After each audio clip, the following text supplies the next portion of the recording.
bila kita membincangkan tentang latar belakang tokoh, jadi tokoh yang akan kita bincangkan pada hari ini adalah Adam Smith.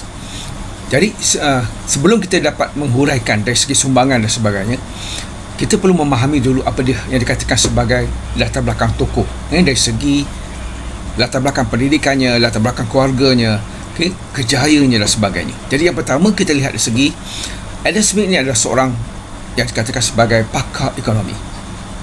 Ini sebagai seorang pakar ekonomi dan juga ahli falsafah yang berasal dari Scotland. Adam Smith terkenal dengan bukunya yang bertajuk The Wealth of Nations dan dianggap sebagai bapa ekonomi moden. Itu adalah perkara penting yang bila kita kaitkan tokoh ini dengan hasil karya yang dihasilkan, yang digunakan, ilmu yang disampaikan itu digunakan hingga ke hari ini.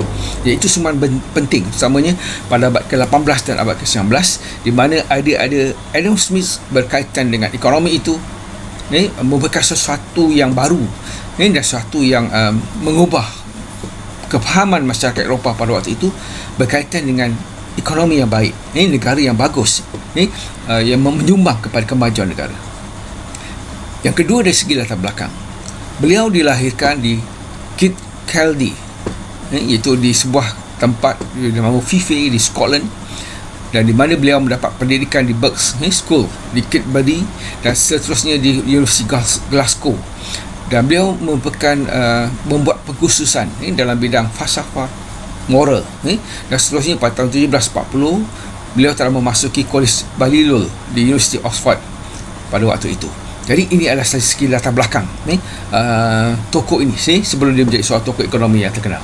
Dan dari segi kejaya, banyak penglibatan Adam Smith dalam beberapa jawatan-jawatan penting dari segi ekonomi, dan paling utama adalah beliau pernah memegang jawatan sebagai rektor University Glasgow dari tahun 1787 hingga tahun 1789.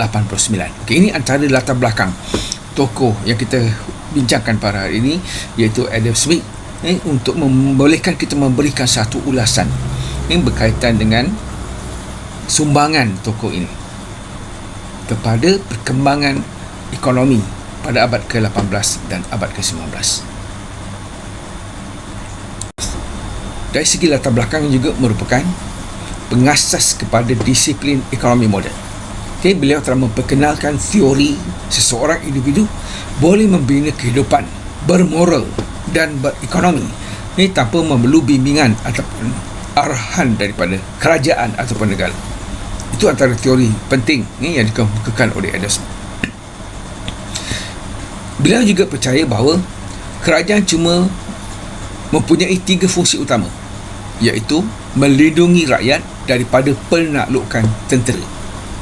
Kedua, melindungi warga negara daripada ketidakadilan. Dan yang ketiga, menyediakan kemudahan seperti jalan raya dan sebagainya yang tidak boleh disediakan oleh individu.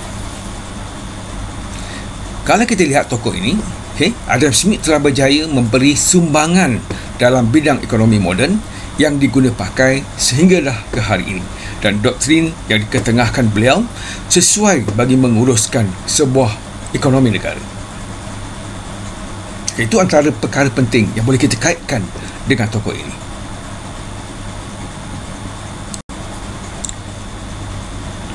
Mari kita lihat sumbangan Adam Smith kepada pemikiran ekonomi di Eropah pada abad ke-18 dan ke-19.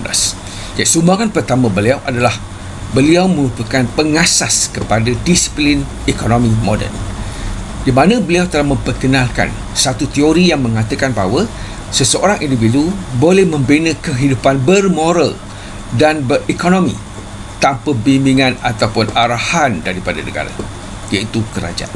Itu teori yang dikemukakan oleh beliau. Yang kedua, dalam asas disiplin ekonomi moden ini, beliau berpendapat sesebuah negara akan menjadi kuat apabila rakyatnya bebas. Maksudnya tidak ada kawalan ataupun campur tangan kerajaan dalam menentukan sumber ekonomi dan bagaimana ekonomi itu berkembang.